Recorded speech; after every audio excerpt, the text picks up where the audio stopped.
Baby. Discovered a German Shepherd in a sealed alleyway. What Baby did. Next left. Everyone emotional. What you're about to listen to will leave you in tears and make you believe in the power of a child's heart. Like this story, share it with someone who needs hope today, and let us know in the comments where you're listening from around the world. The rain hammered against Maya's apartment window like angry fists demanding entry. She pressed her face against the cold glass, watching water cascade down in thick streams that blurred the city street below. Somewhere out there, beyond the maze of concrete and steel, was an alley that shouldn't exist anymore. Old Cedar Alley had been sealed off 3 years ago after the building collapse, bricked up and forgotten by everyone except the city records buried in dusty filing cabinets. But tonight, something was different. Tonight, the impossible was calling. Maya pulled her cardigan tighter as she stepped away from the window. The weather reminded her too much of that night, the night when everything changed, when the sirens screamed through the darkness and took away the one person who made her world complete. She shook her head, pushing those memories back into the locked box where they belonged. "Eli?" she called softly, her voice barely rising above the storm's fury. No answer came from his small room down the hall. Maya's heart did that familiar skip it always did, when silence stretched too long.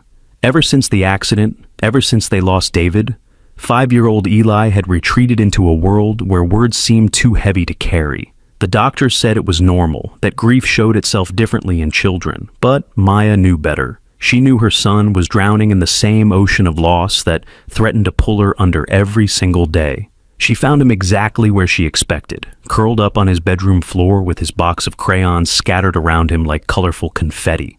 Dozens of drawings covered every inch of available space, taped to walls, spread across his desk, some even tucked under his pillow. But they all shared one thing in common: animals. Every single drawing showed animals, never people. Lions with sad eyes, rabbits hiding behind trees, birds with broken wings. And always, always, there was the dog. Maya knelt beside her son, careful not to disturb his artistic chaos. Eli's small fingers moved with surprising precision as he added details to his latest creation. The German Shepherd stared back at her from the paper, its right ear torn and jagged, its eyes holding depths of pain that no 5-year-old should understand, let alone capture so perfectly. "Baby, where did you see this dog?" Maya asked, her voice gentle as summer rain. Eli's crayon paused mid-stroke. His dark eyes, so much like his father's, flickered up to meet hers for just a moment before returning to the paper. He never answered this question. In the 2 months since he'd started drawing this particular dog, he'd never once explained where the image came from. Maya had checked every neighborhood, every park they'd visited, every pet store window they'd passed. This dog, with its distinctive torn ear and wise, sorrowful expression, existed nowhere in their world. Yet somehow, it lived in her son's heart. The storm outside grew angrier, sending sheets of rain against the window with renewed violence. Maya settled beside Eli, watching him work in the comfortable silence they'd learned to share. His small hand moved with purpose, adding shadows beneath the dog's eyes, tiny lines that suggested exhaustion, pain, hope fighting against despair. "He's calling," Eli whispered suddenly, his voice so soft, Maya almost missed it over the thunder. Her breath caught. These were the first words he'd spoken in 3 days. "What did you say, sweetheart?" But Eli had already retreated back into his world of colors and silence, leaving Maya to wonder if she'd imagined the moment entirely. 3 floors below their apartment, the storm was turning the narrow streets into rushing rivers. Water cascaded down gutters, carrying with it the debris of the city. The forgotten pieces of lives lived in concrete shadows. And somewhere in that maze of water and wind, behind a wall of bricks that had stood untouched for 3 years, something stirred in the darkness. The scratching was so faint, it could have been mistaken for rats. A desperate rhythmic scraping that spoke of hope refusing to die, of life clinging to existence by the thinnest of threads. But there was no one to hear it, no one to care about the impossible sound coming from an alley that no longer existed. No one except a 5-year-old boy who drew pictures of dogs he'd never seen. Maya woke to sunlight streaming through her bedroom curtains and the blessed silence that comes after storms. The rain had moved on sometime during the night, leaving behind that fresh, wash smell that always reminded her of new beginnings. She stretched, feeling the familiar weight of another day settling on her shoulders. Another day of pretending everything was normal, another day of watching her son drift further away from the world of the living. The night shift at the hospital paid well, but it meant leaving Eli with Mrs. Patterson from downstairs, a kind woman who understood that some children needed extra gentleness. Maya checked the clock and sighed. 3 hours until she had to leave for work. 3 precious hours to try reaching through the wall of silence her son had built around himself. She found him in the living room, kneeling by the large window that faced the street. His small hands were pressed against the glass, his breath fogging the surface as he stared intently at something below. Maya followed his gaze and saw nothing unusual. The street looked exactly as it always did after a storm, clean and bright, with small rivers still running along the curbs. "What are you looking at, baby?" she asked, settling beside him on the worn carpet. Eli's finger traced something on the window, leaving a faint trail in the condensation. The shape he drew looked like a path, winding and narrow, leading somewhere Maya couldn't see. "He's scared," Eli whispered, his voice carrying a certainty that made Maya's skin prickle. "Who's scared, sweetheart?" But again, Eli fell silent, his small body tense with an awareness that seemed far beyond his 5 years. Maya watched him for a long moment, noting the way his eyes tracked movement she couldn't detect, the way his head tilted as if listening to sounds meant for his ears alone. The phone rang, shattering the moment. Maya answered to find Mrs. Patterson's worried voice on the other end. "Maya, dear, I'm so sorry, but my sister's been rushed to the hospital. I can't watch Eli tonight." Maya closed her eyes, feeling the familiar weight of single motherhood pressing down on her chest. She couldn't afford to miss work, not with rent due next week, and Eli's therapy bills mounting higher each month. But she also couldn't leave her son alone, especially not when he seemed to be slipping further away from her with each passing day. "It's okay, Mrs. Patterson. I understand. I hope your sister is all right." As she hung up the phone, Maya felt tears threatening. This was the problem with their life now. Everything balanced on such a knife's edge that one small change could send it all tumbling down. She looked at Eli, still pressed against the window, still watching something she couldn't see. Maybe it was time to call in a favor from Sarah at the clinic. Maybe it was time to admit she needed help. But as she reached for the phone again, Eli suddenly stood and walked to the front door. His small hand reached for the lock with a determination that made Maya's heart race. "Eli, what are you doing?" He turned to look at her, his dark eyes holding depths of purpose she hadn't seen since before the accident. For a moment, just a moment, he looked like the little boy who used to chase butterflies in the park and laugh at his father's terrible jokes. "He needs me," Eli said clearly, his voice stronger than it had been in months. And then, before Maya could stop him, before she could ask who he meant, Eli unlocked the door and stepped out into the hallway. Maya scrambled after him, her bare feet slipping on the worn linoleum as she watched her son walk with more purpose than he'd shown in months toward the stairwell that led down to the street. "Eli, wait!" But her son was already pushing through the heavy door, already disappearing into the maze of the city beyond, following a path only he could see towards something only he could hear. Maya grabbed her keys and ran after him, her heart pounding with a fear that tasted like copper and regret. The streets outside were still damp from the storm, reflecting the afternoon sun in puddles that looked like scattered mirrors. She could see Eli ahead of her, walking, with that same determined stride, his small form weaving between the few pedestrians brave enough to venture out after the weather. He was heading toward the old district, toward the part of town where buildings leaned against each other like tired friends and alleys twisted in directions that seemed to defy logic. Maya had lived in this neighborhood for 2 years, but she'd never explored the maze of passages that cut between the older structures. They seemed somehow separate from the world she knew, pockets of shadow that held secrets she wasn't sure she wanted to discover.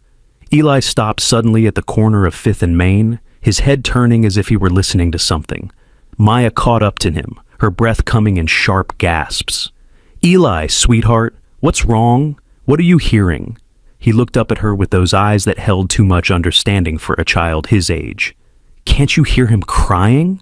Maya listened with every fiber of her being, but all she could hear was the distant hum of traffic and the drip of water still falling from gutters and fire escapes. Yet, Something in her son's expression made her believe that somewhere, somehow, tears were falling in the darkness. "Show me," she said quietly. Eli's small hand slipped into hers, warm and surprisingly steady.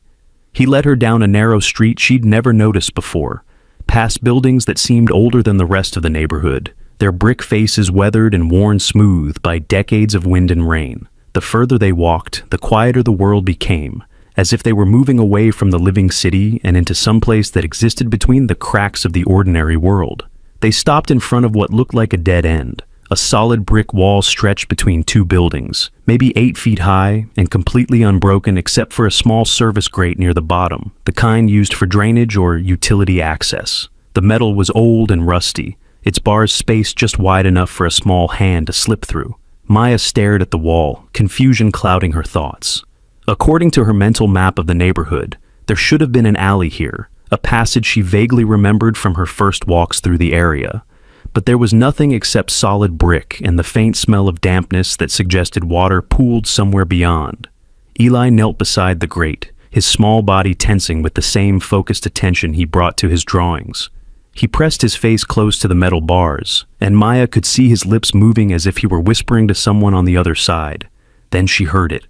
It was so faint she might have missed it if the air hadn't been perfectly still in this forgotten corner of the world. A sound like breathing, ragged and painful. A soft whimper that spoke of loneliness and fear and hope that refused to die despite everything. Something was alive behind that wall. Eli slipped his small hand through the grate, reaching into the darkness beyond. Maya started to stop him, worried about rats or broken glass or any of the 1,000 dangers that lived in forgotten places. But then she saw his expression change, his eyes widening with wonder and recognition. "It's him," Eli whispered, his voice filled with joy so pure it made Maya's chest ache. "It's really him." From somewhere beyond the wall came a sound like a sigh, like relief, like the first breath after drowning. And Maya knew, with a certainty that defied logic, that her son had found exactly what he'd been looking for. The question was, what were they going to do about it? Maya's mind raced as she knelt beside her son, trying to process what was happening. The logical part of her brain insisted this was impossible. Old Cedar Alley had been sealed off after the building collapsed 3 years ago. She remembered the news reports, the investigation, the city's decision to brick up the passage for public safety. There should be nothing behind this wall except solid concrete and the ghosts of what used to be. But the sound was undeniable. Something was breathing in there, something alive and desperate, and calling to her son in a language only he seemed to understand. "Eli, baby, we need to think about this carefully," Maya said, her voice steady despite the chaos in her chest. "What exactly did you feel in there?" Eli's hand was still pressed through the grate, his small fingers moving gently, as if he were stroking something soft and warm. His eyes had taken on that distant look again, the one that made Maya feel like she was watching him slip away to places she couldn't follow. "His fur is wet," Eli whispered, his voice filled with wonder. "And he's shaking. He's been waiting so long, Mom. So long for someone to find him." The whimper came again, stronger this time, followed by what sounded like claws scratching against concrete. Maya pressed her own hand against the brick wall, feeling for any give, any weakness that might explain how a living creature could have gotten trapped inside what should have been solid stone. Her fingers found something unexpected. The mortar between certain bricks felt different, softer, newer than the rest. As if this section of wall had been rebuilt recently, hastily, without the same care given to the original construction. Maya's pulse quickened as she traced the outline of what looked like a small access panel, maybe 3 feet square, that had been bricked over with obvious urgency. "Someone sealed this up from the outside," she murmured, more to herself than to Eli. "But why? And when?" A new sound drifted through the grate, something that made both Maya and Eli freeze. Footsteps. Heavy boots walking slowly through whatever space existed beyond the wall. The steps were uneven, as if whoever was walking was injured or carrying something heavy. They grew closer, then stopped directly on the other side of where Maya and Eli were kneeling. "Hello?" Maya called softly through the grate. "Is someone in there? Do you need help?" Silence stretched between them, thick with possibility and danger. Then, from the darkness beyond, came a voice so hoarse it barely qualified as human speech. "Can't get out. Been trying days. The dog, he's hurt bad." Maya's blood turned to ice water. There was a person trapped in there, someone who had been sealed inside what everyone thought was an abandoned, blocked-off alley. Someone who had been calling for help while the city went about its business just feet away, completely unaware of the crisis unfolding behind a wall of bricks. "How many of you are there?" Maya called back, her mind already racing through possibilities. Emergency services, rescue protocols, the questions that would come when authorities discovered someone had been deliberately sealed inside an alley that was supposed to be empty. "Just me and Rex," the voice replied, stronger now that contact had been established. "Been taking care of him since they locked us in. He's bad off, lady, real bad. Needs a vet or he's not gonna make it." Eli's head snapped up, his eyes bright with sudden understanding. "Rex, that's his name, Mom. The dog I've been drawing. He's been trying to tell me his name." Maya stared at her son, feeling reality tilt sideways. For 2 months, Eli had been drawing a German Shepherd with a torn ear, a dog he claimed to have never seen. And now they'd discovered that exact dog, trapped behind a wall with someone who'd been calling for help while the rest of the world remained oblivious. "Sir, what's your name?" Maya called through the grate. "How long have you been in there?" "Name's Tommy," came the reply. "And I've been here since Tuesday. Lost track of time after that. They said they were just going to board up the entrance temporarily while they figured out what to do with the alley. Then they came back in the middle of the night and bricked it over permanent. Didn't bother checking if anyone was inside first." "Tuesday," Maya counted back. "That was 4 days ago. 4 days of being trapped with an injured animal. No food, no clean water. No way to call for help, except hoping someone might hear faint sounds through a drainage grate that most people would walk past without a second thought. "Tommy, my name is Maya, and this is my son Eli. We're going to get you out of there, okay? But I need to know about Rex. How badly is he hurt?" "His back leg got caught in some old wire when we were trying to find another way out." Tommy's voice cracked with exhaustion and worry. "Been bleeding on and off for 2 days. He won't eat, barely drinks. Keeps looking at me like he's ready to give up, you know? But every few hours he walks over to this spot by the wall and just sits there, like he's waiting for something." Maya felt tears prick her eyes. The spot where Rex had been waiting was probably directly behind where Eli had been kneeling, where her son had somehow sensed the dog's presence through solid brick and mortar. "The wire that hurt him," Maya said carefully. "Can you see it? Is it something you can remove safely?" "I've been afraid to try," Tommy admitted. "It's wrapped tight around his leg, cutting into the skin. If I pull it wrong, I might make it worse. And even if I get it off, he needs medicine, proper bandages. He needs someone who knows what they're doing." Maya closed her eyes, thinking fast.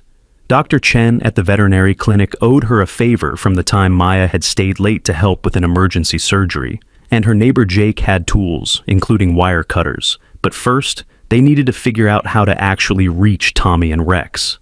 "Tommy, can you describe what you see in there? Is there another entrance, maybe something that's blocked but not completely sealed?" "There's a gate at the far end," Tommy called back, his voice growing stronger with hope. "It's chained shut, but the chain looks old, rusty. Might be able to break it if I had something heavy to swing with." Maya looked around, taking inventory of their surroundings. The narrow street was still empty, the afternoon sun casting long shadows between the buildings. A few blocks away, she could see Jake's construction truck parked outside his apartment building. If she could convince him to help, he'd have everything they needed to break through either the gate or the brick wall. But that would mean leaving Eli here alone, and something told her that wasn't an option. Her son had formed a connection with Rex that defied explanation. He was the reason they'd found the trapped dog and Tommy in the first place. Whatever happened next, Eli needed to be part of it. "Eli," she said quietly, "I need you to stay right here and keep talking to Rex, okay? Let him know we're not going away. That help is coming. Can you do that for me?" Eli nodded, his small hand still pressed through the grate. Maya could see his lips moving in the whispered conversation he'd been having with the German Shepherd, words too soft for her to catch but clearly meaningful to the animal on the other side of the wall. Maya ran. She ran faster than she had since high school track, her feet splashing through puddles left by the storm as she raced toward Jake's apartment. He was outside working on his truck engine, his hands black with grease and his radio playing old rock songs that echoed off the narrow street. "Jake!" she called, breathless and desperate. "I need your help. Emergency." Jake looked up, taking in her wild hair and frantic expression with the calm assessment of someone who'd spent years as a paramedic before switching to construction work. "What's wrong, Maya? Is Eli hurt?" "There's someone trapped behind a wall near 5th and Main," Maya gasped, still trying to catch her breath. "A man and his dog. They've been there for days. The dog is injured and they can't get out." Jake was already reaching for his tool bag before Maya finished speaking. "Show me," he said simply. They ran back together, Jake's heavy work boots keeping pace with Maya's desperate sprint. She explained everything as they ran, from Eli's mysterious drawings to the voice they'd heard through the grate. Jake listened without interruption, his expression growing more serious with each detail. "You said the bricks looked newer?" Jake asked as they turned onto the narrow street where Eli was still kneeling by the wall. "Yeah, like someone had sealed it recently. The mortar was different." Jake nodded grimly. "That's not legal, Maya. You can't just brick someone into an alley, even if you think it's empty. Someone's going to have some serious explaining to do." They found Eli exactly where Maya had left him, but now he was humming softly through the grate. The melody was one Maya recognized, a lullaby David used to sing when Eli had nightmares. She hadn't heard her son make that sound since the accident, hadn't seen him offer comfort to anything or anyone in months. "Tommy," Maya called. "I brought help. This is Jake. He's got tools." "Thank God," came the reply from beyond the wall. "Rex is getting worse. He's barely moving now." Jake knelt beside the grate and began examining the wall with the practiced eye of someone who'd spent years working with concrete and brick. His fingers traced the same lines Maya had found earlier, mapping the outline of what had once been an access panel. "This is amateur work," he muttered. "Whoever bricked this up was in a hurry. Look here." He pointed to a section where the mortar was visibly uneven, almost crumbly. "I can break through this without too much trouble, but it's going to be loud and messy." "Do it," Maya said without hesitation. Jake pulled a sledgehammer from his tool bag, testing its weight. "Tommy, you need to move away from this wall. Take Rex with you if you can carry him. I'm coming through." "He's too heavy for me to lift," Tommy called back. "But I can drag him if I have to." "Do it fast," Jake replied, hefting the hammer. "On 3. 1, 2. The hammer hit the wall with a sound like thunder, sending chips of brick and mortar flying in all directions. Maya pulled Eli back from the debris, but her son kept straining forward, desperate to see what was happening beyond the growing hole in the wall. Jake swung again and again, each impact widening the breach. After 5 swings, a chunk of brick the size of a dinner plate tumbled away, revealing a darkness that smelled of damp stone and something else. Something organic and distressing. "I can see light!" Tommy's voice came through clearly now, filled with hope and relief. 2 more swings, and the opening was large enough for a person to squeeze through. Jake shone his phone's flashlight into the gap, illuminating what lay beyond. The alley was exactly as Maya remembered it from 3 years ago, a narrow passage between buildings with brick walls rising on both sides toward a strip of gray sky. But now it was filled with debris from the building collapse, piles of concrete and twisted metal that created a maze of obstacles. And there, huddled in the shadows near the far wall, were Tommy and Rex. Tommy was younger than Maya had expected, maybe 25, with long hair and clothes that suggested he'd been living rough even before getting trapped. But his hands were gentle as they rested on the German Shepherd beside him, protective and caring, despite his own obvious exhaustion. Rex looked exactly like Eli's drawings. Exactly. The torn right ear, the intelligent brown eyes now dimmed with pain, the powerful body that trembled with weakness. His right back leg was wrapped with what looked like strips torn from Tommy's shirt, but blood had soaked through the makeshift bandage, and Maya could see the cruel glint of wire still embedded in the wound. "Oh my God," Maya breathed, squeezing through the opening Jake had created. "How is he still conscious?" "He's tough," Tommy said, his voice thick with emotion. "Toughest dog I ever met. Found me when I was sleeping rough in the park last month. Been taking care of each other ever since. When they started boarding up the alley, we were just trying to find a dry place to wait out the storm. Next thing we knew, we were sealed in." Eli squeezed through the opening before Maya could stop him, his small body sliding through the gap with surprising agility. He approached Rex slowly, the way he might approach a wild bird, his hands extended in a gesture of peace. "Hey, Rex," he whispered, his voice steady and warm. "I'm Eli. I've been drawing pictures of you." Rex's head lifted slightly, his dark eyes focusing on the small boy with an intensity that made Maya's chest tighten. The dog's tail moved once, a weak thump against the concrete that spoke volumes about the effort it took. Eli settled beside Rex, his small hands moving gently over the dog's head and neck, avoiding the injured leg, but offering the kind of comfort that came instinctively to children and animals. Rex leaned into the touch, a soft whine escaping his throat. "He says thank you," Eli said simply, as if translating from a language only he could understand. Jake was already examining Rex's injured leg, his face grim.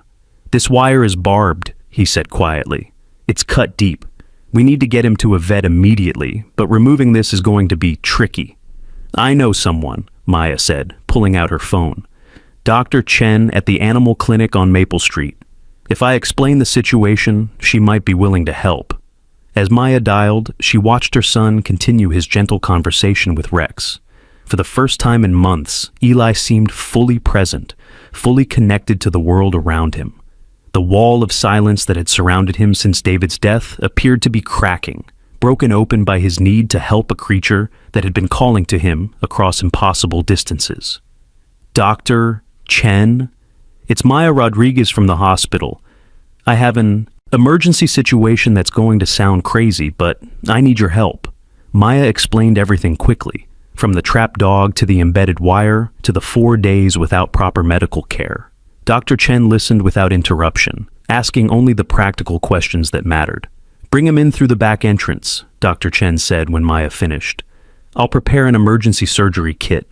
But Maya, if this wire has been embedded for days, if there's infection—" "I know," Maya replied. "We just have to try." Jake was already fashioning a makeshift stretcher from a piece of plywood in his jacket. Tommy helped lift Rex onto the improvised carrier, the dog's whimpers of pain cutting through Maya like physical wounds. But Rex didn't struggle, seemed to understand that these humans were trying to help him. Getting everyone back through the hole in the wall proved challenging. Jake went first, helping guide the stretcher through the opening. Maya followed, then helped Tommy squeeze through the gap. Last came Eli, who refused to leave Rex's side even for the few seconds it took to navigate the opening. The narrow street that had been empty when Maya first found the wall was now attracting attention. Mrs. Patterson from Maya's building stood at the corner, her face creased with worry. A few other neighbors had gathered, drawn by the sound of Jake's sledgehammer and the unusual sight of people emerging from what everyone thought was a solid wall. "Maya, dear, what on earth is happening?" Mrs. Patterson asked, hurrying over. "Is everyone all right?" "Long story," Maya replied, helping to steady the stretcher as they prepared to carry Rex to Jake's truck.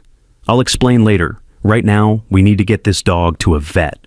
As they loaded Rex into the back of Jake's pickup truck, Maya noticed something that made her pause. At the far end of the street, a black sedan with tinted windows had appeared. It was parked in a spot where the driver could observe everything happening around the broken wall, but far enough away to avoid drawing attention. Someone was watching them. Maya felt a chill that had nothing to do with the afternoon breeze. Tommy was right to be worried about whoever had sealed up the alley.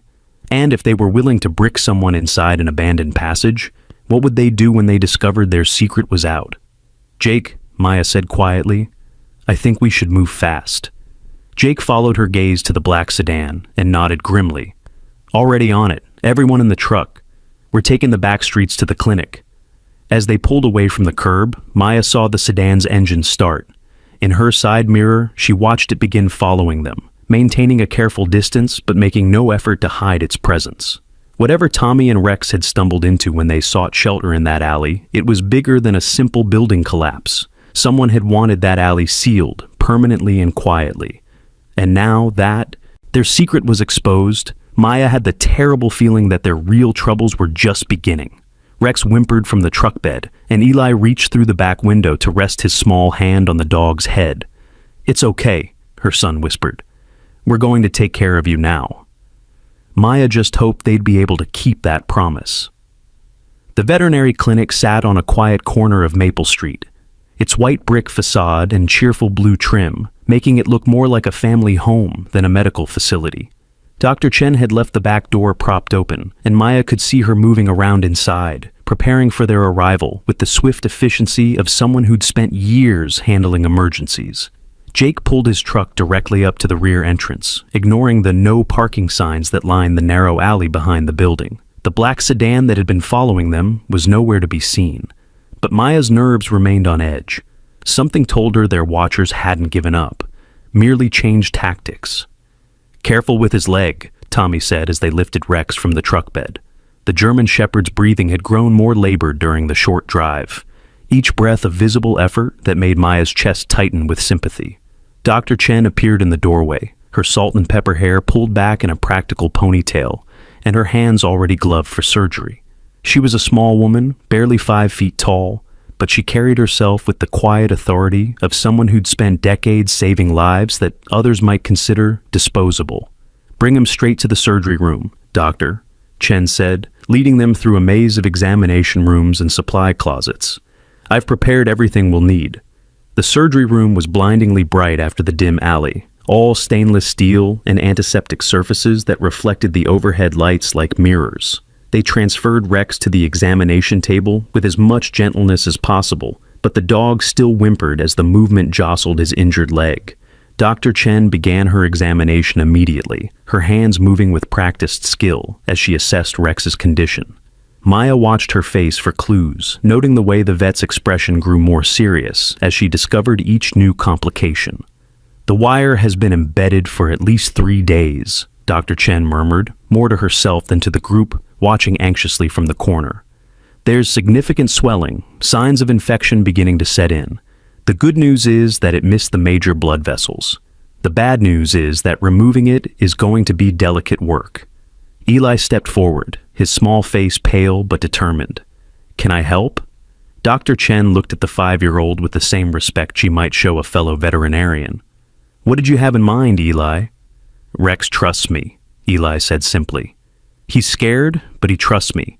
Maybe if I talk to him during the surgery, he'll stay calm." Maya started to object, worried about exposing her son to the realities of emergency surgery, but Dr. Chen nodded thoughtfully. "That's actually an excellent idea," the vet said. "Keeping him calm will make this much easier. But you'll need to stay right where I can see you, and if I say move, you move immediately. Deal?" Eli nodded solemnly, understanding the gravity of what he was agreeing to. Dr. Chen prepared the anesthesia, while Maya, Jake, and Tommy waited in tense silence.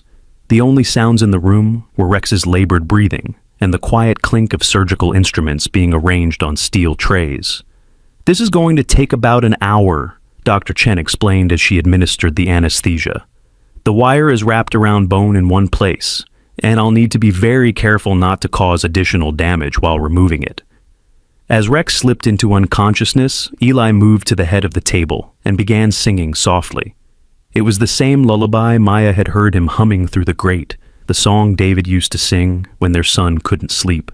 The melody filled the sterile room with warmth, transforming the clinical space into something that felt safer, more hopeful. Dr. Chen began the delicate process of removing the embedded wire, her movements precise and confident despite the complexity of the procedure. Maya found herself holding her breath as the vet carefully freed each twisted piece of metal, cleaning and treating the wounds as she worked. "Whoever did this to him," Dr. Chen said quietly, her voice tight with controlled anger. "This wasn't an accident. This wire was set deliberately, like a trap." Tommy's face went pale. "A trap? But why would someone want to hurt Rex?" "Maybe they weren't trying to hurt Rex specifically," Jake said grimly. "Maybe they were trying to hurt anyone who might be using that alley for shelter." The implication hung in the air like a toxic cloud. Someone had deliberately set traps in an alley where homeless people might seek shelter, then sealed the passage to hide the evidence. Rex and Tommy hadn't stumbled into an abandoned space by accident. They'd been caught in a deliberate act of cruelty. Maya felt sick. "We need to call the police." "After we finish here," Dr. Chen said, her focus still entirely on Rex's surgery. "This dog needs my complete attention right now." Eli continued singing, his voice never wavering even as the surgery progressed through its most difficult phases. Maya watched her son with amazement, seeing a strength and compassion she hadn't known he possessed. The little boy who had barely spoken for months was now offering comfort to a creature he'd never met in person until today, connected by bonds that defied rational explanation. The surgery took longer than Dr. Chen had predicted. The wire had been embedded in 3 separate locations, each requiring careful extraction and treatment. But finally, after nearly 2 hours, she straightened and pulled off her surgical gloves with a satisfied sigh. "He's going to be fine," Dr. Chen announced. "The wire is out, the wounds are clean, and I've started him on antibiotics to prevent infection. He'll need to stay quiet for a few days, but he should make a complete recovery." The relief in the room was palpable. Tommy sank into a chair, his hands shaking with exhaustion and emotion. Jake clapped Maya on the shoulder, his usual stoic expression cracking into a smile, and Eli simply rested his small hand on Rex's head, whispering words of encouragement to the sleeping dog. But their celebration was interrupted by the sound of vehicles pulling up outside the clinic. Multiple engines, the slam of car doors, voices carrying the authority of law enforcement. Dr. Chen frowned, moving to the window that faced the front parking lot. "I count 4 police cars and what looks like an unmarked van. That's a lot of firepower for a veterinary emergency." Maya's blood turned cold. Someone had called the authorities, but she doubted it was to help them. The timing was too convenient, the response too overwhelming for a simple animal rescue. "Is there another way out of here?" Jake asked, his paranoia proving justified. "There's a fire exit that leads to the alley behind the building," Dr. Chen replied. "But if they're here officially, running isn't going to help anything." Heavy footsteps echoed through the front of the clinic, followed by the sound of the reception area door opening without invitation. A voice called out with the kind of authority that expected immediate compliance. "This is Officer Martinez with the Metro Police. We need to speak with whoever brought in the injured German Shepherd." Dr. Chen exchanged glances with Maya, then called back. "We're in the surgery room. The dog is still under anesthesia." More footsteps, closer now. Maya instinctively moved closer to Eli, her protective instincts flaring at the approach of unknown authority figures. Tommy looked like he wanted to disappear into the walls, his experience with law enforcement clearly not positive. Officer Martinez appeared in the doorway, a stocky man in his 40s with gray hair and tired eyes. Behind him stood a woman in a dark suit who looked more like federal law enforcement than local police. Her presence made Maya's anxiety spike. "I'm Officer Martinez," the policeman said, his tone professional but not hostile. "This is Agent Foster from Animal Control Services. We received reports of an illegal rescue operation and wanted to make sure everyone involved is safe." "Illegal rescue operation?" Dr. Chen stepped forward, her small frame radiating indignation. "Someone was trapped in a sealed alley with an injured animal. What exactly is illegal about providing medical care?" Agent Foster spoke for the first time, her voice crisp and official. "The animal in question may have been quarantined for public safety reasons. Removing him from that location could have put the community at risk." Maya felt the pieces clicking, together in her mind, forming a picture that made her stomach churn. "Quarantined? You mean someone deliberately trapped Tommy and Rex in that alley?" "I can't comment on ongoing investigations," Agent Foster replied, but her non-answer was answer enough. Tommy stood up slowly, his face pale but determined. "They sealed us in there, on purpose, left us to die." "Sir, I'm going to need you to come with us for questioning," Officer Martinez said gently. "We have reports that you were trespassing on city property." "Trespassing?" Jake's voice rose with anger. "The man was trapped. This is insane." Agent Foster's attention shifted to Eli, who was still standing protectively beside Rex's unconscious form. "And this child was present during the extraction? That's concerning from a safety standpoint." Maya stepped between the agent and her son, her maternal instincts overriding her fear of authority. "My son is fine. He helped save this dog's life. Nevertheless, we'll need to document his involvement," Agent Foster said, pulling out a tablet. "Child Services will want a full report." The threat was clear. Cooperate or face questions about Maya's fitness as a parent. Maya felt trapped, caught between protecting her son and protecting the dog that had somehow called to Eli across impossible distances. Dr. Chen cleared her throat, her voice carrying decades of authority. "Agent Foster, This animal is currently my patient, recovering from emergency surgery. He cannot be moved for at least 48 hours without risking serious complications." "That's unfortunate," Agent Foster replied. "We have orders to transport him to a secure facility immediately." "Then you'll have to get those orders changed," Dr. Chen said firmly. "I won't release a post-surgical patient into anyone's custody until he's medically stable. That's not negotiable." The standoff stretched between them, filled with unspoken threats and barely contained tension. Maya could see the calculation in Agent Foster's eyes, weighing the benefits of forcing the issue against the complications of dealing with a respected veterinarian who clearly wouldn't back down. Officer Martinez stepped forward, his expression thoughtful. "Agent Foster, what if we posted an officer here overnight? The dog stays under medical supervision, but we maintain security. Everyone gets what they need." Agent Foster looked like she wanted to object, but the compromise was reasonable enough that refusing would raise questions she apparently didn't want to answer. "Fine," she said finally, "but I want a full report on every person who had contact with this animal, and I want the boy examined by a medical professional to ensure he wasn't exposed to anything dangerous." Maya's hands clenched into fists. The implication that Rex was somehow dangerous, that helping him had put Eli at risk, was insulting and obviously false, but arguing would only make things worse. "I can examine Eli right now," Dr. Chen offered. "Standard precautionary screening should take about 20 minutes. As Dr. Chen led Eli to an examination room, Maya found herself alone with Tommy, Jake, and the law enforcement officers, who seemed determined to turn a rescue into a crime. She watched through the window as more vehicles arrived, including the black sedan she'd noticed earlier. Whatever Rex and Tommy had stumbled into in that alley, it was bigger than a simple building collapse, or even a cruel trap set for homeless people. The response was too coordinated, too immediate. Someone had been watching the sealed alley, waiting for exactly this situation. "Tommy," Maya said quietly, "before they take you in for questioning, is there anything else you need to tell us? Anything about why someone might have wanted to keep Rex trapped?" Tommy glanced nervously at the officers, then leaned closer to Maya. "Rex isn't just any dog," he whispered. "He's got some kind of training, military or police maybe. I've seen him respond to commands I never taught him, like he remembers things from before we met." "What kind of commands?" "Search and rescue stuff mostly. And he's got this thing where he can find people, even when they're hiding.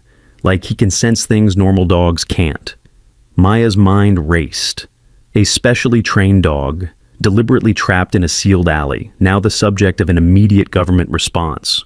Rex wasn't just an innocent victim, he was something much more valuable, and much more dangerous to whoever had tried to make him disappear. The examination room door opened, and Dr. Chen emerged with Eli. "He's perfectly healthy," she announced. "No signs of exposure to anything harmful." Agent Foster nodded curtly. "Good. Officer Martinez, please escort Mr. Tommy to the station for his statement. The rest of you are free to go, but we'll need you available for follow-up questions." As they prepared to leave, Eli broke away from Maya and ran back to Rex's side. The dog was beginning to stir from the anesthesia, his eyes flickering open with confusion and pain. "It's okay, Rex," Eli whispered, his small hand gentle on the dog's head. "You're safe now? I promise."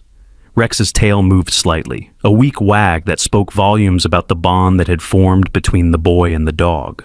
Agent Foster watched this interaction with an expression Maya couldn't read, her official mask slipping just enough to reveal something that might have been concern.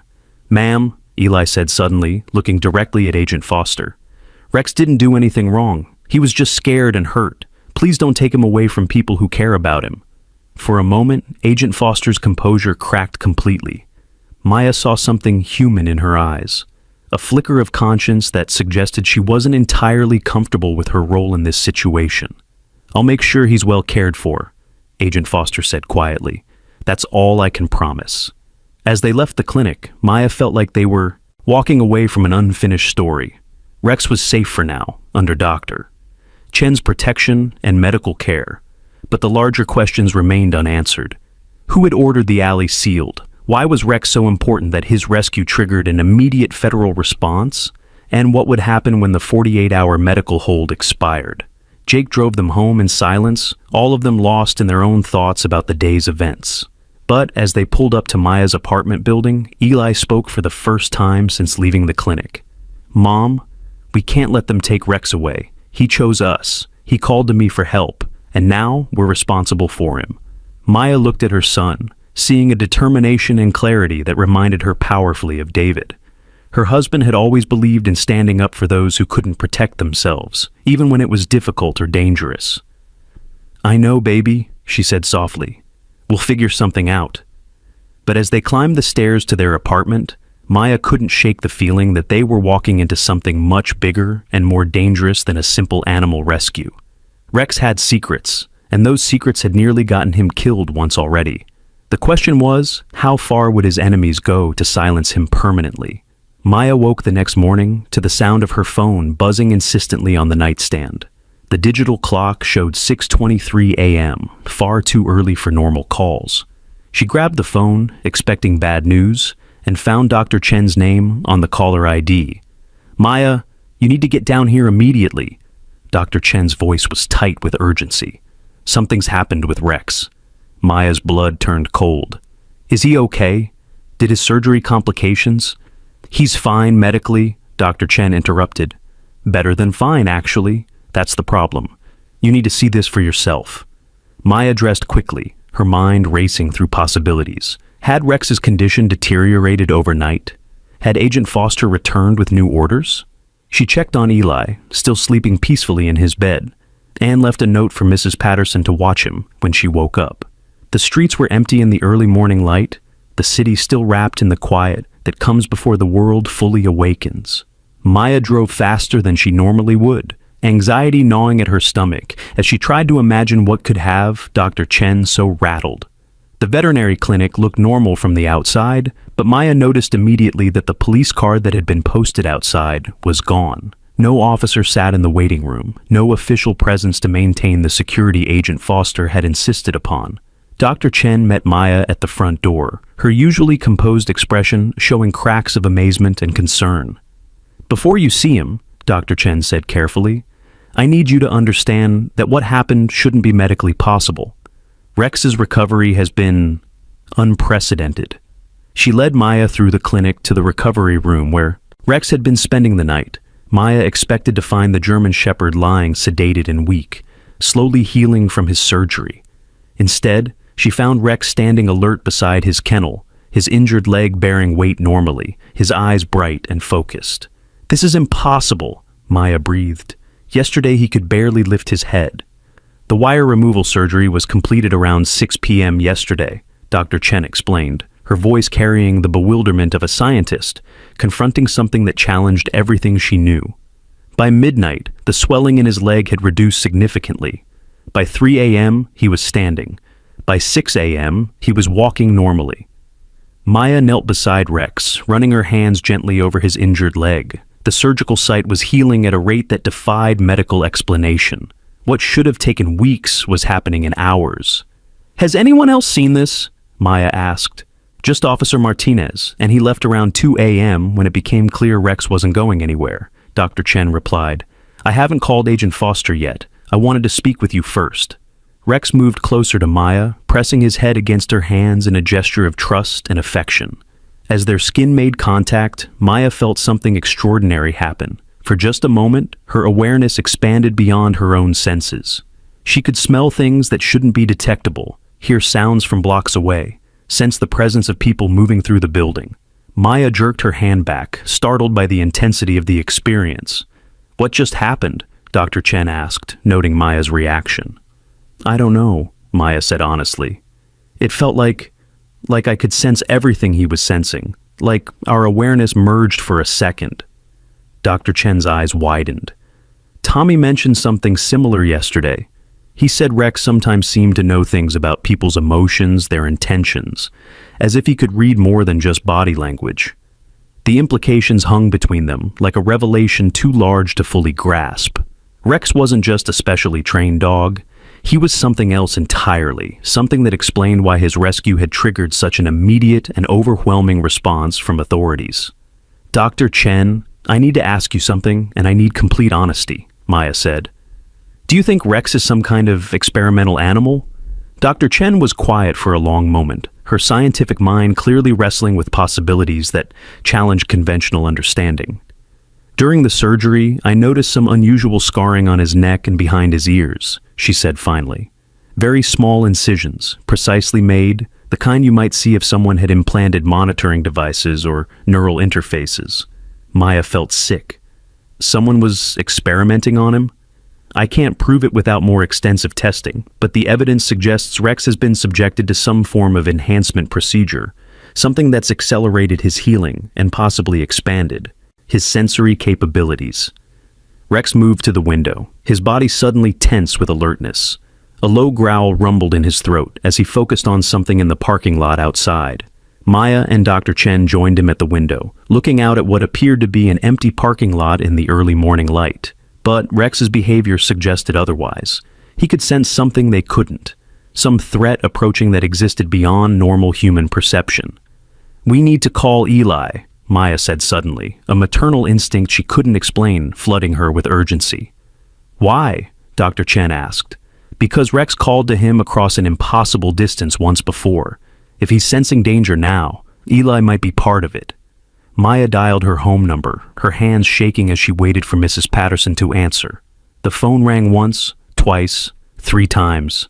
Finally, Mrs. Patterson's voice came through, sounding confused and worried. "Maya, dear, I was just about to call you. Eli's not in his room. His bed looks like it hasn't been slept in." The phone slipped from Maya's fingers, clattering to the floor as the full implications hit her. Eli was gone, disappeared sometime during the night while Maya was sleeping peacefully in the next room. And somehow, Rex had known. "We have to find him," Maya said, her voice breaking with fear and desperation. Rex was already moving toward the clinic's front door, his body language urgent and purposeful. Dr. Chen grabbed a leash and quickly clipped it to Rex's collar, though it was clear the dog didn't need restraining. He knew exactly where he was going. They left the clinic together, Rex leading them with the confidence of someone following a map only he could read. The early morning streets were still largely empty, but Rex navigated them with precision, turning corners and choosing directions that seemed random to Maya, but clearly made perfect sense to the German Shepherd. "How is he tracking Eli?" Dr. Chen asked, as they followed Rex down a narrow side street Maya had never seen before. "I don't think he's tracking him," Maya replied, watching Rex's behavior carefully. "I think he's responding to some kind of distress signal, like he can sense when Eli needs help." They walked for 20 minutes, Rex's pace never faltering, his direction never uncertain. Maya found herself in a part of the city she didn't recognize, where old industrial buildings created canyons of shadow and neglect. The morning light seemed dimmer here, filtered through decades of grime and abandonment. Rex stopped abruptly in front of a building that looked like it had been empty for years. The windows were boarded up, graffiti covered every available surface, and weeds grew through cracks in the sidewalk. But as Maya studied the structure more carefully, she noticed details that suggested recent activity. Fresh tire tracks in the alley beside the building, a side door that showed signs of regular use despite the building's abandoned appearance. Rex pressed his nose to the ground near the side entrance, his body trembling with intensity. He looked up at Maya with eyes that held an intelligence far beyond normal canine awareness, as if he were trying to communicate something urgent in a language she didn't quite understand. "Eli's in there," Maya said with absolute certainty. Dr. Chen pulled out her phone. "I'm calling the police." "Wait," Maya said, placing a hand on Dr. Chen's arm. "If this is connected to whatever was done to Rex, if this involves the same people who sealed him in that alley, calling the police might make things worse for Eli." "Then, what do you suggest?" Maya looked at Rex, seeing something in his expression that reminded her powerfully of her son. The same determination, the same stubborn courage that refused to accept defeat, even in the face of overwhelming odds. "We go in and get him ourselves," Maya said. The side door was unlocked, another detail that suggested this building wasn't as abandoned as it appeared. Maya pushed it open slowly, Rex immediately moving ahead to scout the interior. The hallway beyond was dimly lit by emergency lighting, clean and well-maintained despite the building's exterior decay. They moved quietly through corridors that showed clear signs of recent occupation. Fresh paint covered old graffiti. New fluorescent lights hung from updated electrical systems, and the floors had been scrubbed clean of the debris that should have accumulated in a truly abandoned building. Rex led them deeper into the structure, past rooms filled with computer equipment and medical monitoring devices that looked expensive and sophisticated. Maya felt her anxiety spike as she realized the scope of whatever operation was being conducted here. This wasn't just an abandoned building. It was an active research facility, hidden behind the facade of urban decay. They reached a heavy door marked with biohazard symbols and electronic locks. Rex pawed at the barrier, whining softly with frustration. Maya tried the handle and found it secure, but Dr. Chen examined the electronic lock with the practical assessment of someone who'd worked with similar systems. "This is a medical-grade security system," Dr. Chen said quietly. "The kind used in research facilities that handle dangerous materials." Maya felt cold fear spreading through her chest. What kind of research requires this level of security? Before Dr. Chen could answer, they heard voices approaching from somewhere deeper in the building. Male voices, professional and clinical, discussing subjects that made Maya's blood freeze. The boy's response to the neural link has exceeded all projections. The connection established itself within hours of proximity to Subject 7. Any adverse effects from the initial contact? None detected. If anything, the bonding process appears to have enhanced both subjects' capabilities. The boy demonstrated remarkable intuitive understanding of the animal's emotional and physical state. Maya grabbed Dr. Chen's arm, her face pale with horror. They were talking about Eli, discussing him like he was a test subject rather than a 5-year-old child. And Subject 7 could only be Rex, the experimental animal, whose rescue had somehow triggered this nightmare. Rex was pressing against the locked door with increasing urgency, his body language suggesting that Eli was somewhere beyond the barrier. Maya tried to think clearly, despite the panic flooding her system. They needed to get through that door, but they also needed to understand what they were walking into. "Dr. Chen," Maya whispered, "what kind of experiments would create a neural link between a child and a dog?" Dr. Chen's face was grim as she considered the possibilities. "Neurological enhancement research, probably. Using animals as test subjects to develop technology that could eventually be applied to humans. If Rex has some kind of implanted neural interface, and if that interface is designed to bond with human subjects." She didn't need to finish the sentence. Maya understood the implications with horrible clarity. Rex hadn't just been calling to Eli across impossible distances. He'd been programmed to form connections with human subjects. And Eli's natural empathy and intuitive understanding of animals had made him an ideal candidate for whatever research was being conducted in this hidden facility. The voices were getting closer, and Maya could see shadows moving in the hallway beyond their hiding spot. They were running out of time to find Eli before the researchers discovered their presence. Rex solved the problem by doing something that should have been impossible. He pressed his head against the electronic lock, and Maya heard the faint hum of electrical activity. The lock's LED display flickered, showing a rapid sequence of numbers and symbols that meant nothing to Maya, but apparently meant everything to Rex. The lock clicked open. "How did he do that?" Dr. Chen breathed. "I don't think I want to know," Maya replied, pushing through the door into the space beyond. The room they entered was part laboratory, part medical facility, and part something that looked disturbingly like a prison. Rows of kennels lined one wall, most empty but clearly designed to hold large animals. Banks of computer monitors displayed charts and graphs that tracked everything from heart rates to brain activity. And in the center of the room, connected to monitoring equipment by dozens of thin wires, was Eli. Maya's son sat in a chair that looked more like a medical device than furniture, his small body surrounded by sensors and screens that tracked his vital signs in real time. His eyes were closed, but Maya could see rapid movement beneath his eyelids, suggesting he was dreaming or experiencing some kind of induced state. Rex moved toward Eli immediately, but stopped short of making contact. His body language suggested he wanted to help, but understood that disconnecting the monitoring equipment improperly could be dangerous. Maya approached her son carefully, her heart breaking at the sight of medical leads attached to his temples and wrists. Eli looked peaceful, almost serene, but Maya knew this wasn't natural sleep. He'd been sedated, connected to whatever neural interface system had been used on Rex. "Mom?" Eli's voice was weak but clear, his eyes opening slowly as Maya's presence registered in his artificially enhanced awareness. "I'm here, baby," Maya said, fighting back tears. "We're going to get you out of here." "I can hear him," Eli whispered, his gaze moving to Rex. Not just his thoughts, but his memories. He remembers other kids, Mom. Kids who came here and never left. Maya felt sick horror wash over her. This facility wasn't just conducting research on animals. They were using children as test subjects, exploiting their natural empathy and developing connections with enhanced animals to further whatever goals drove their experiments. Dr. Chen, Maya called softly, can you safely disconnect these monitors? Dr. Chen was already examining the equipment, her medical training allowing her to understand the complex array of devices monitoring Eli's condition. Most of these are just diagnostic, she said, but there are 2 leads that appear to be connected to some kind of neural interface. Removing them incorrectly could cause serious damage. Rex approached the monitoring equipment, his enhanced senses apparently allowing him to understand the technology in ways that normal animals couldn't. He nosed gently at one of the interface leads, and Maya saw Eli's expression change.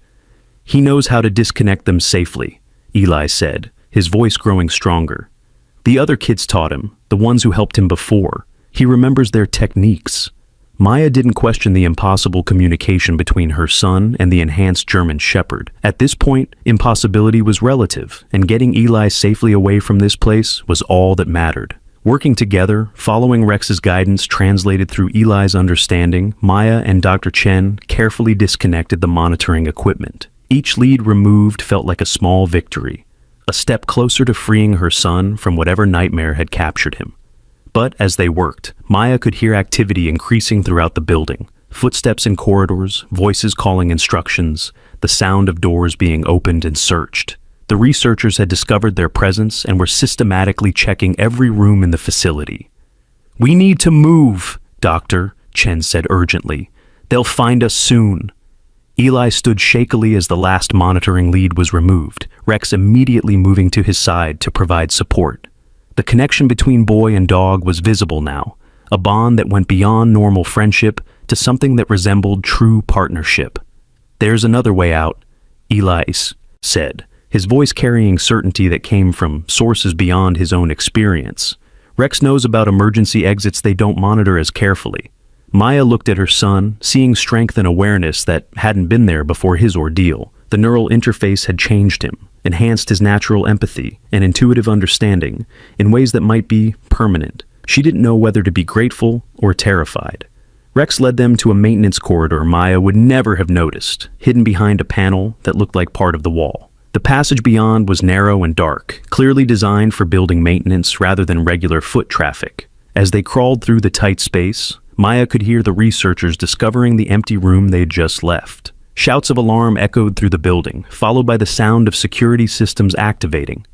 "They'll lock down the building," Dr. Chen said. "We need to reach the outside before they can seal all the exits." The maintenance corridor led to a utility room that connected to the building's main electrical and water systems. Rex guided them through the maze of pipes and conduits to a service ladder that climbed towards street level. Maya went first, testing each rung carefully in the dim light. Dr. Chen followed, then Eli, with Rex bringing up the rear, despite the difficulty of navigating the ladder with his still healing leg. They emerged through a utility cover into an alley 3 blocks from the main building, the morning sun feeling like salvation after the artificial lights of the underground facility. Maya helped Eli to his feet, checking him over for signs of injury or trauma. "Are you okay, baby? Do you hurt anywhere?" Eli considered the question seriously, as if taking inventory of changes he could sense but not fully understand. "I'm different," he said finally. "I can feel things I couldn't feel before. Rex's feelings, his memories, even some of his abilities. But I'm still me, Mom. I'm still your son." Maya hugged Eli tightly, tears finally spilling over as relief and delayed terror crashed through her system. They'd found him, rescued him from whatever nightmare those researchers had planned. But she knew this wasn't over. The people running that facility would come looking for both Rex and Eli, determined to continue their experiments or eliminate the evidence of what they'd been doing. "We can't go home," Maya said, the reality of their situation settling over her like a heavy weight. "They know where we live, where to find us." Dr. Chen pulled out her phone, her expression grim but determined. "I know people who can help. Researchers who work in legitimate facilities. People who will be horrified by what we've discovered, But first, we need to document everything we can about what happened in that building. Rex pressed against Eli's leg, offering comfort and support. Maya watched the interaction between her son and the enhanced German shepherd, seeing a partnership that transcended normal human-animal relationships. Whatever had been done to both of them in that facility, whatever changes had been made to their minds and abilities, they were connected now in ways that might prove to be their greatest strength in the challenges ahead. The question was, would it be enough to keep them safe from the people who saw them not as individuals deserving protection, but as experimental subjects to be recaptured and controlled? Dr. Chen led them to a small coffee shop 6 blocks from the research facility, a place tucked between a laundromat and a used bookstore, where the morning crowd consisted mostly of students and freelancers who wouldn't pay much attention to a woman, a child, and a German shepherd sitting in the corner booth. Maya ordered hot chocolate for Eli and coffee for herself, her hands still shaking from the adrenaline of their escape. Rex lay quietly beside their table, his enhanced senses apparently monitoring the environment for threats while appearing to be nothing more than a well-behaved service dog. "We need to contact the authorities, Doctor," Chen said quietly, her phone already in her hand. "What we found in that building, what they were doing to children, it's criminal." "Which authorities?" Maya asked, her voice tight with exhaustion and paranoia. "Agent Foster showed up at your clinic within hours of Rex's rescue. Someone in law enforcement is already involved in this." Dr. Chen paused, her finger hovering over her phone's contact list. The reality of their situation was becoming clear. They couldn't trust normal channels, couldn't assume that calling the police would result in help rather than recapture. "There's a journalist I know," Dr. Chen said finally. "Sarah Kim from the Metro News. She specializes in investigative pieces about government overreach and corruption. If we can get our story to her, get it public before they can cover it up." Eli looked up from his hot chocolate, his eyes holding that new depth of awareness that made Maya's chest ache. "They're coming," he said simply. Maya felt her blood chill. "How do you know?" "Rex can sense them. 3 vehicles moving in a search pattern. They're checking places where we might have gone after escaping the building." Maya looked around the coffee shop, noting the exits and calculating their chances of leaving unseen. The morning crowd was thicker now, providing some cover, but also creating complications if they needed to move quickly. Dr. Chen was already dialing her phone. "Sarah, it's Linda Chen. I need to meet with you immediately. I have a story that's going to shock you, but we're running out of time. Yes, it's that urgent. The old warehouse district, Pier 7, in 20 minutes. As Dr. Chen hung up, Maya noticed a black SUV pulling up across the street from the coffee shop. The windows were tinted, the license plate government issued. 2 men in dark suits got out, their eyes scanning the area with professional thoroughness. "Back exit," Maya whispered, gathering Eli close to her side. They moved quickly but casually toward the rear of the coffee shop, Rex leading the way with his enhanced senses guiding them away from immediate danger. The back door opened onto an alley that connected to a maze of service roads and delivery routes, the kind of urban labyrinth that could hide them if they moved carefully. But as they emerged into the alley, Maya saw another SUV blocking the far end, its occupants already moving toward them on foot. They were trapped between 2 teams of what looked like federal agents, with nowhere to run except deeper into the industrial district that surrounded the old pier area. "This way," Eli said, his voice carrying certainty that came from his connection with Rex. "There's a storm drain entrance about 50 yards down this alley. Rex remembers using it during his training." Maya didn't question how her 5-year-old son could know about storm drain systems. At this point, the enhanced awareness that connected Eli and Rex was their only advantage against opponents with superior numbers and resources. They ran through the alley, feet splashing through puddles left by the previous day's storm. Behind them, Maya could hear the agents calling to each other, coordinating their pursuit with radio chatter that sounded ominously professional. The storm drain entrance was exactly where Eli had said it would be, a heavy metal grate that Rex managed to pry open with strength that seemed enhanced beyond normal canine capabilities. The passage beyond was dark and narrow, requiring them to crawl through several feet of concrete tunnel before reaching a maintenance chamber large enough to stand in. "They'll follow us down here," Dr. Chen said, her voice echoing strangely in the underground space. "No, they won't," Eli replied, his hand resting on Rex's head, as if drawing information from their shared connection. "Rex sealed the entrance behind us. They'll think we kept running through the alley." Maya wanted to ask how Rex had managed to seal a heavy metal grate from the inside, but the sound of footsteps and voices passing overhead suggested that Eli was right. Their pursuers had missed the storm drain entrance entirely. They followed the maintenance tunnels for what felt like hours, but was probably only 30 minutes. Rex navigating the underground maze with the confidence of someone who'd been trained for urban warfare and evasion. The tunnels eventually opened onto a wider chamber that connected to the city's main stormwater system, providing access to dozens of exit points throughout the downtown area.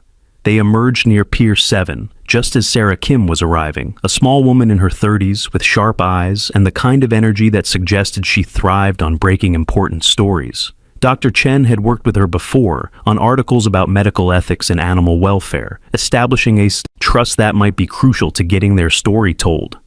"Linda, what's this about?" Sarah asked, her camera and recording equipment already ready for use. "Your message sounded like you were running for your life."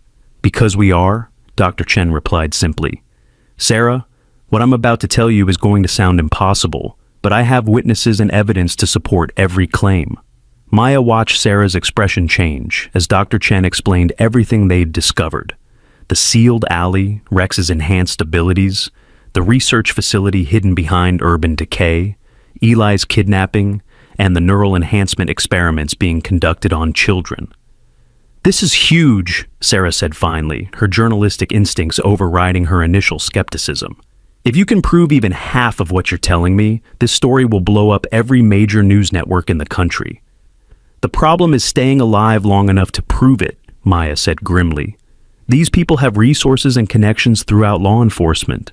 They nearly recaptured us twice this morning." Sarah was already filming, her camera capturing everything from Rex's unusual intelligence to Eli's description of his experience in the research facility. Maya found herself telling their story from the beginning, starting with Eli's mysterious drawings and the impossible sound coming from behind a sealed wall. "The public needs to know what's being done in their name," Sarah said as she reviewed her footage. "But you're right about the danger. If these people are willing to experiment on children, they won't hesitate to eliminate witnesses." As if summoned by her words, the sound of vehicles approaching reached them across the water, multiple engines moving fast, converging on the pier area from different directions. "How did they find us so quickly?" Dr. Chen asked. Eli's expression grew troubled, his connection with Rex apparently providing information he didn't want to share. "Rex says they're tracking something, but not us directly. Something electronic, something that was in the research facility." Maya felt a chill of realization. "The neural interface equipment, when they disconnected you from the monitors, did we check everything? Could they have left some kind of tracking device?" Dr. Chen quickly examined Eli, running her hands over his scalp and neck, feeling for anything that might have been implanted or attached during his time in the facility. Her fingers found something small and hard behind his left ear, barely visible beneath his hair. "There's something here," she said grimly. "It feels like a small electronic device, probably a tracking chip." Sarah was still filming, documenting everything as the situation developed in real time. "Can you remove it safely?" "Not without medical equipment, Doctor," Chen replied. "And if it's been there for more than a few hours, removing it improperly could cause serious damage." The vehicles were getting closer, their engines echoing, off the water and nearby buildings. Maya counted at least 4 different sources of sound, suggesting a coordinated effort to surround the pier area. Rex suddenly stood, his body tense with alertness. Through their connection, Eli received information that made his face pale with fear. "They're not just trying to recapture us," Eli said quietly. "Rex can sense their intentions. They've decided we know too much to be allowed to live." The words hung in the air like a death sentence. Maya felt the terrible weight of realizing that their choice to rescue an injured dog had somehow led them into a conspiracy that valued secrecy more than human life. "We need to go public immediately," Sarah said, her camera still recording. "If this footage gets out, if people know what's happening, they can't just make you disappear." But even as she spoke, Maya could see vehicles taking positions around the pier area. Black SUVs and unmarked vans, official-looking personnel coordinating their movements with military precision. They were surrounded, outnumbered, and running out of options. "There's one more possibility," Dr. Chen said slowly, her scientific mind working through scenarios that normal people wouldn't consider. If Rex's enhancements are as advanced as they appear, if the neural interface technology is as sophisticated as what we saw in that facility, he might have capabilities we haven't discovered yet. Eli knelt beside Rex, placing his hands on either side of the German Shepherd's head. Maya watched her son close his eyes, his expression becoming distant as he accessed whatever shared consciousness connected him to the enhanced animal. "He can do more than we thought," Eli said after a moment, his voice filled with wonder and fear. "The people who made him, they gave him abilities that even they don't fully understand. But using them might hurt him, might hurt both of us." Maya felt torn between protecting her son and recognizing that they might not survive without taking desperate risks. The vehicles surrounding them were closing in, eliminating escape routes with each passing minute. "What kind of abilities?" Sarah asked, her camera capturing every word. "Communication," Eli replied, his eyes still closed as he maintained his connection with Rex.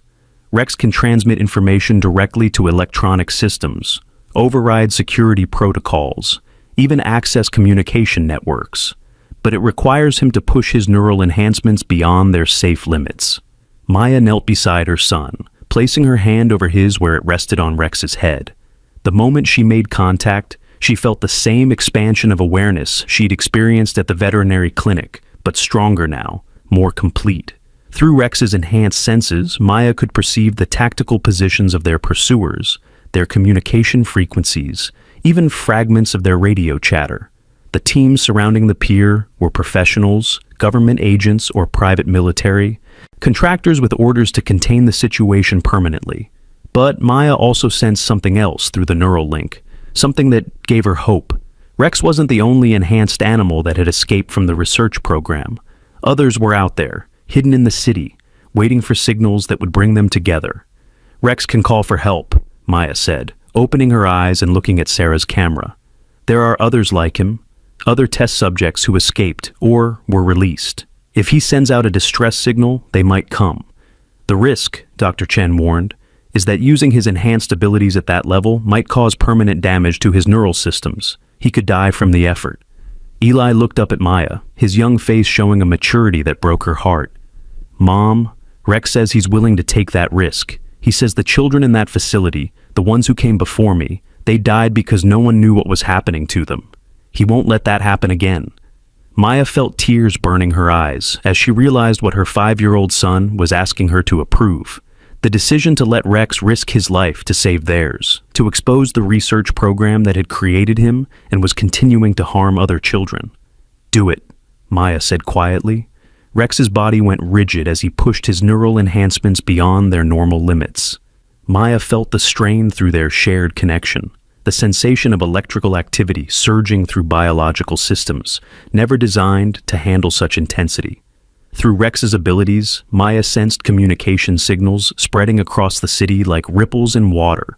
Emergency frequencies carried coded messages to enhanced animals hiding in shelters, living with unsuspecting families, surviving on the streets after escaping from research facilities. Sarah's camera captured everything. The strange sight of a boy and a dog sharing consciousness while surrounded by federal agents. The moment when scientific conspiracy collided with human courage and animal loyalty.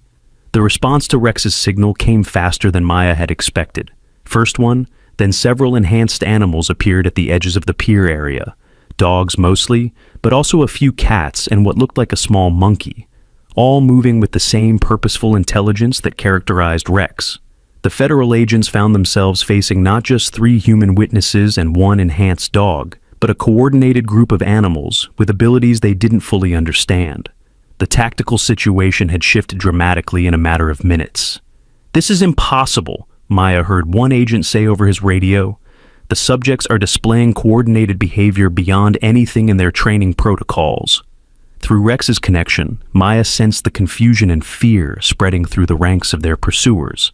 These were people trained to handle human subjects, not enhanced animals working together with apparent intelligence and purpose. The enhanced animals didn't attack, didn't show aggression toward the agents. Instead, they simply positioned themselves as witnesses, ensuring that any action taken against Maya, Eli, Rex, and the others would be observed and potentially recorded by beings who might be able to communicate what they saw to other humans. "We have a problem," Sarah said, her camera still rolling. "My signal's being jammed. Someone's blocking all electronic communication from this area." But even as she spoke, Maya realized that traditional communication methods might not be necessary. Rex and the other enhanced animals were connected to networks that existed beyond normal electronic systems. Their shared consciousness could carry information across distances and through barriers that would stop conventional technology. "They can't contain this," Maya said with sudden certainty. "Even if they capture all of us, even if they destroy Sarah's footage, the enhanced animals will carry the truth to other people, other witnesses who will ask questions they can't answer." The standoff stretched between them, federal agents with orders to contain a situation that had already spread beyond their ability to control enhanced animals, with abilities that defied current understanding of the possible, and human witnesses whose story was already becoming too large to suppress. Maya held Eli close, feeling Rex's labored breathing through their shared connection. The German Shepherd had pushed himself to his limits and beyond, but his sacrifice was working. The conspiracy that had tried to remain hidden was being dragged into the light by the very subjects it had sought to control.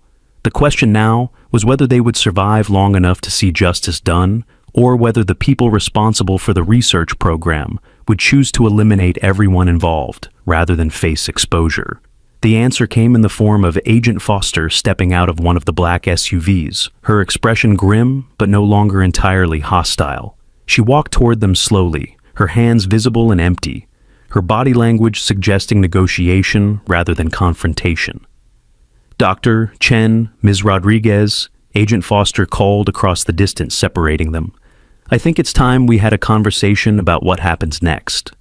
Maya felt Eli tense beside her, his connection to Rex providing information about Agent Foster's intentions that normal humans couldn't access. The German Shepherd's enhanced senses were reading everything from heart rate to stress hormones, painting a picture of someone who was conflicted rather than purely hostile. "She's not like the others," Eli whispered, his voice barely audible. "Rex can sense that she's fighting against her orders, not following them willingly." Agent Foster approached slowly, her hands still visible and empty. As she drew closer, Maya could see the exhaustion in her eyes, the weight of someone who'd been carrying secrets that had grown too heavy to bear alone. "Ms.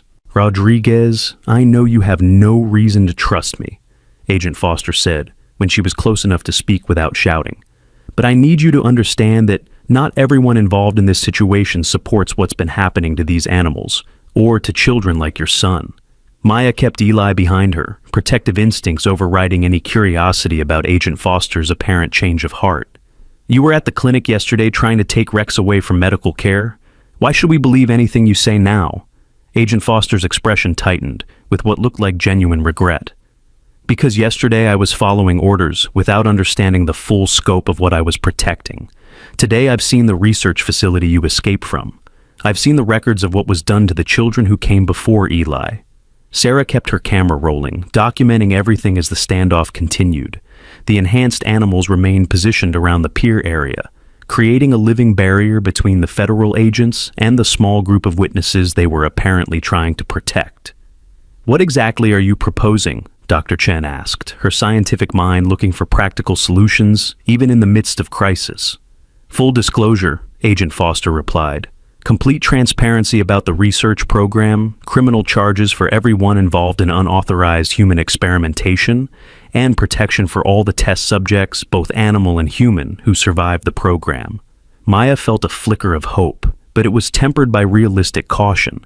"And in exchange, your cooperation in identifying other facilities, other research programs that might be continuing this work, your testimony about what you experienced and witnessed." Eli stepped out from behind Maya, his small face serious as he looked directly at Agent Foster. "What about the other children? The ones who didn't survive?" Agent Foster's composure cracked, revealing grief and anger that seemed entirely genuine. "That's why this has to stop. That's why we need your help to make sure it never happens again." The moment stretched between them, filled with the weight of decisions that would affect not just their immediate survival, but the future of unknown numbers of children and animals trapped in similar research programs. Rex suddenly stiffened, his enhanced senses detecting something that made him whine with anxiety. Through their shared connection, Eli received information that drained the color from his face. "Someone's coming," Eli said urgently. "Not more agents. Someone else. Someone Rex recognizes from the facility."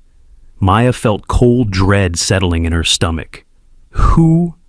"Dr. Voss," Eli replied, his voice shaking. "The man who ran the experiments. Rex remembers him, remembers what he did to the other children." Agent Foster was already reaching for her radio, her professional demeanor returning as she coordinated with the other agents positioned around the pier. "All units, be advised we have an unauthorized approach, possible hostile intent." The sound of vehicles reached them, but these were different from the government SUVs. Heavier engines, more of them, approaching from multiple directions with the kind of coordination that suggested military rather than law enforcement planning. "He's not coming alone," Agent Foster said grimly, listening to reports from her team. "I count 6 vehicles, at least 20 personnel. They're not wearing government identification." Maya understood the implications immediately. Dr. Voss and whoever was backing him had decided that the situation had spiraled too far out of control to be managed through official channels. They were prepared to eliminate everyone involved, including federal agents, rather than allow their research program to be exposed. "We need to move," Maya said, gathering Eli close. "This is about to become a war zone." But even as she spoke, Maya realized they had nowhere to run. The pier extended into water on one side, and Dr. Voss's forces were surrounding the area from the landward approaches. They were trapped between two groups with very different but equally dangerous agendas. Rex made a decision that surprised everyone. Instead of positioning himself defensively, he moved toward the approaching vehicles, his body language shifting from protective to aggressive. The other enhanced animals followed his lead, forming a line between the pier and the incoming threat. "What are they doing?" Sarah asked, her camera capturing the strange sight of enhanced animals apparently preparing for confrontation. "They're not going to run anymore," Eli said, his connection to Rex providing insight into the animals' shared decision. "They're tired of being hunted, tired of being treated like property. They're going to fight back." Agent Foster was coordinating evacuation procedures, trying to get Maya, Eli, and the other civilians to safety before the situation exploded into violence. But the enhanced animals had made their choice, and their enhanced abilities were about to be tested in ways their creators had never intended. The first shots came from Dr. Voss's forces, tranquilizer darts aimed at recapturing the enhanced animals rather than killing them. But Rex and his companions were faster and smarter than their attackers expected, dodging the darts and using the pier's infrastructure as cover while they maneuvered for better positions. Maya watched in amazement as Rex demonstrated abilities that went far beyond anything she'd imagined. He moved with inhuman speed and coordination, his enhanced neural systems allowing him to predict and counter his opponent's tactics in real time. But the most shocking development came when Rex began communicating directly with the electronic systems in Dr. Voss's vehicles. Through some form of neural interface with their computers, he was able to disable engines, activate emergency brakes, and even trigger airbag, in systems that incapacitated drivers and passengers. "This is incredible," Sarah breathed, her camera capturing everything. "He's hacking their vehicles with his mind." Agent Foster was equally stunned by what she was witnessing. The research files didn't indicate this level of capability. If these animals can interface directly with electronic systems, the implications were staggering. Enhanced animals with the ability to access and control technology could render conventional military tactics obsolete. They couldn't be contained by electronic barriers, couldn't be tracked by normal surveillance systems, couldn't be controlled by any technology that they could access and override. Dr. Voss himself appeared from one of the disabled vehicles, a tall man in his 60s with silver hair and cold eyes that revealed no remorse for the suffering he'd caused. He was followed by a squad of armed personnel who carried weapons designed specifically for dealing with enhanced subjects. "Agent Foster," Dr. Voss called across the distance. "Stand down immediately. These subjects represent a threat to national security that supersedes your authority." "These subjects are children and animals who were illegally experimented on," Agent Foster replied, her voice carrying across the water. "And they're under federal protection now. Dr. Voss smiled, an expression that held no warmth or humanity. Federal protection that will disappear along with everyone who might testify about what they think they've seen. The threat was clear. Dr. Voss was prepared to eliminate federal agents along with civilians, rather than allow his research program to be exposed. Whatever backing he had, whatever authority he claimed, it was powerful enough to challenge official government agencies. Rex positioned himself directly between Dr. Voss and Eli, his enhanced abilities focused on protecting the boy who had become his partner in ways that transcended normal human-animal relationships. Maya could see the strain the effort was putting on the German Shepherd's systems, the way his body trembled with the intensity of maintaining his neural enhancements at maximum capacity. "He can't keep this up much longer," Eli said quietly, his connection to Rex allowing him to feel the dog's exhaustion. Using his abilities at this level is burning out his neural pathways. Maya felt helpless, watching her son's companion sacrifice himself to protect them from enemies with resources and ruthlessness that seemed overwhelming. But then she noticed something that gave her hope. The enhanced animal's resistance was attracting attention from unexpected sources. News helicopters were appearing in the distance, drawn by reports of strange activity at the pier. Social media was lighting up with videos taken by people in nearby buildings, footage of animals demonstrating impossible abilities while facing off against armed forces. Sarah's camera had been streaming everything live to her news, Belay station, and Maya could see on her phone that the story was already spreading across major networks. Whatever happened here, it was happening in full view of the public. "Dr. Voss?" Sarah called out, her camera focused on the man who had orchestrated so much suffering. "Would you like to comment on allegations that you've been conducting illegal experiments on children?" Dr. Voss's expression darkened as he realized the scope of the exposure he was facing. His carefully hidden research program was being broadcast live to millions of viewers, documented by professional journalists and federal agents who couldn't be easily eliminated or discredited. "This footage will never see public release," Dr. Voss said, but his voice lacked the confidence it had carried moments before. "It already has," Agent Foster replied, showing him her phone screen. "This is being broadcast live on every major news network. The entire country is watching what happens next." Maya saw the moment when Dr. Voss realized that his situation had become untenable. The exposure was too complete, the witnesses too numerous and credible. Whatever power had protected his research program, it couldn't overcome the weight of live television coverage and federal investigation. But cornered predators are often most dangerous, and Dr. Voss proved no exception. Instead of surrendering, he made one final attempt to salvage something from the disaster his program had become. "Kill them all," he ordered his remaining personnel. "Claim they were attacking federal agents. Delete everything." The situation exploded into chaos as Dr. Voss's forces opened fire with live ammunition rather than tranquilizers. But they had underestimated their opponents in every possible way. Rex and the other enhanced animals moved with coordination and intelligence that left their attackers struggling to even target them effectively. They used the pier's infrastructure, nearby vehicles, and even the water itself as tactical advantages, demonstrating problem-solving abilities that went far beyond normal animal behavior. But more importantly, they were no longer alone. Agent Foster's team had turned their weapons against Dr. Voss's forces, recognizing that protecting the witnesses and enhanced subjects was now their primary mission.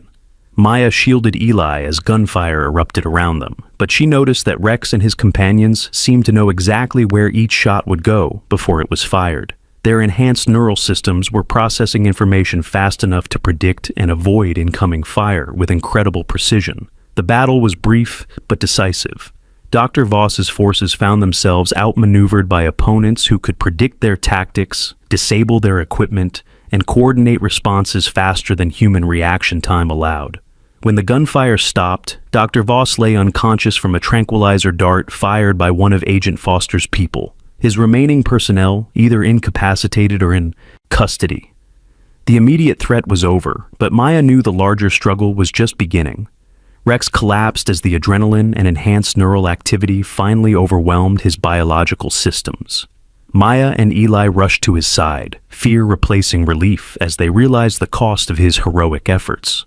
"Is he going to be okay?" Eli asked, his hands gentle on Rex's head, as the German Shepherd's breathing became labored and irregular. Dr. Chen quickly examined Rex, her medical training allowing her to assess the damage caused by pushing his neural enhancements beyond their safe limits. Her expression was grave as she checked his vital signs.